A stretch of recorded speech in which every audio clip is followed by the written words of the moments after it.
Hey, what's up you guys, the Curious Owl here, and before I start this video, I just want to say I am really sick. I don't know, the last couple of days have been really stressful for me. I've gone to bed at 2:30 in the morning 3 nights in a row, mostly because of homework and things of that nature, and I think it's starting to kind of catch up with me. So please forgive that I feel sick, but I still needed to make this video because I'm really behind, but I'm trying to take it easy as best as I can, so don't worry, my health is my #1 priority, but I really wanted to try to get this video out because I was really excited to do this video, and it's the finally fall book tag. So I will leave a link in the description to the original creator of the tag for this, and it's really fun because it's really getting into fall here. It's almost Halloween. Question number 1. In fall, the air is crisp and clear. Name a book with a vivid setting. I think this kind of goes without saying, but I think the most vivid setting I've ever come across is the setting of Hogwarts from the Harry Potter series, and I think that's partially because the movies did such a great job with really bringing the setting to life that it's almost impossible for you to not think of that particular castle as you're rereading the series. Question number 2.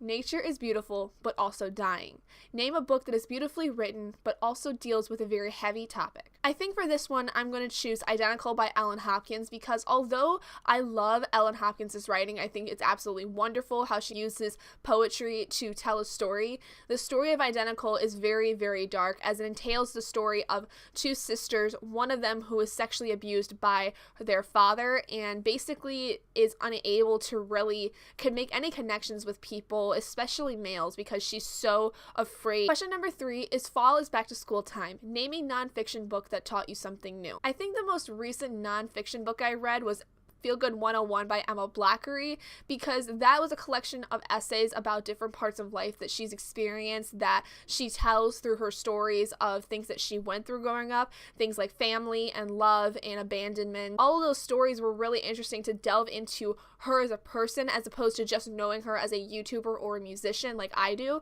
So to read that whole book full of things that she wanted to express about different things about herself really made me feel I get more in touch with her, and I really felt a very personal connection to her because of that. Question number 4. In order to keep warm, it's important that we spend time with those we love. Name a fictional character or family that you would really want to be a part of. I think the family I really would want to be a part of would have to be the Star family from The Hate U Give by Angie Thomas, because if you watch my review on it, I went on and on about how the family dynamic was so strong in this novel, because although they dealt with some very hard things in this novel on account of Star's witness of her friend Khalil's death, they were so supportive and so strong together that kind of gave you a little bit of hope in this darkness that was surrounding Star. The family was very much present in that story, as they should have been in a time like that, and so I think that because of how the family dynamic was portrayed in that novel, I really wanted to be a part of it. Question number 5. The colorful leaves are piling on the ground. Show us all of your fall book spine. It's mostly a red and orange kind of color scheme because this was really all I had as far as colors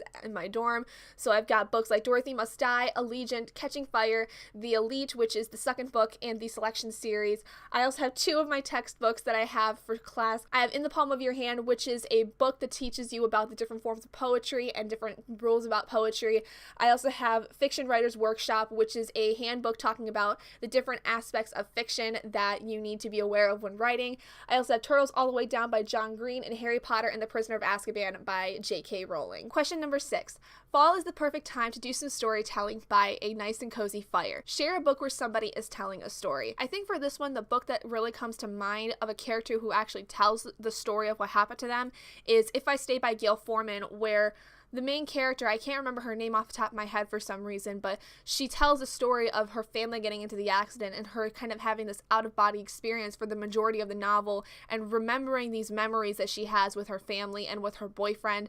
And for some reason, I think that really was more impactful than just having a narrator tell the story, because we could actually see how things were from her perspective, especially in the out-of-body experience as she watched people come visit her in the hospital and having her see what was going on the actual crash site. Question number 7. The nights are getting darker. Name a book that is incredibly dark. For this one, I think I'm going to go with The Girl on the Train by Paula Hawkins, because that was the most creepiest book in the world. Now, I read The Merciless by Daniel Vega, but that was more scary than anything.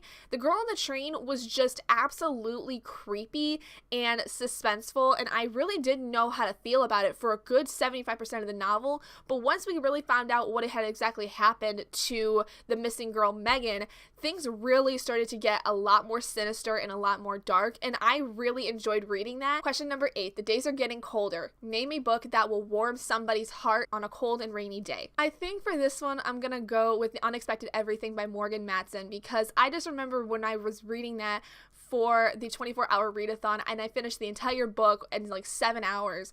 That had such a beautiful, beautiful ending, and the story itself was so beautiful because it really followed a true teenager in terms of what kind of happens when things don't go her way, but it ends up being like really, really good. I don't know, just something about that story and watching her develop relationships better with her friends and with this guy she meets, and the relationship with her dad begins to strengthen.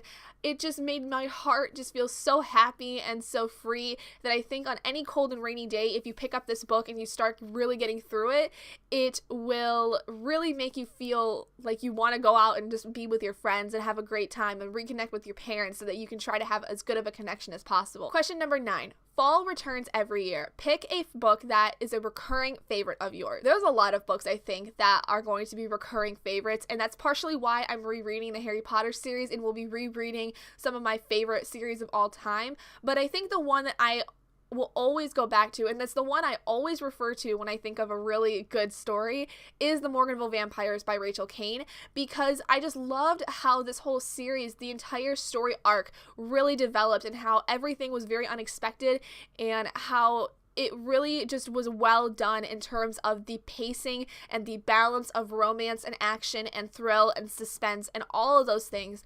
It's probably the best series I've ever read in terms of how, although that there was almost 20 books in the series, how the story really, really didn't ever feel that it was being stagnant. In every book, it really pushed a new idea for something to happen to this group of people in this city. Question 10. Fall is the perfect time for cozy reading at night. Share some of your favorite reading accessories. I actually have one. I don't really use a lot of reading accessories per se. Like, I don't have really a lot of bookmarks, but there is one that I absolutely love, and it was a gift to me from a former student that I had a class with last year, and she was from Thailand, and it's this bookmark where on it it's got this really pretty engraving of this like really pretty tree, and it's got elephants on it all down it, and it says Thailand at the bottom, and then on the back it actually has my name written in Thai. And finally, question 11 is to spread the autumn love and tag some autumn readers. So I think the only person I can think of that I would want to tag would be my friend Becca over at Bookworm Becca, because I don't think she's done this tag just yet. If she has, it's okay. If you guys did enjoy this video, please do give it a big thumbs up, and if you're not already and you'd like to be, hit that button down below and subscribe to become an owlet in our flock, and I will see all of you guys in my next video. Bye guys.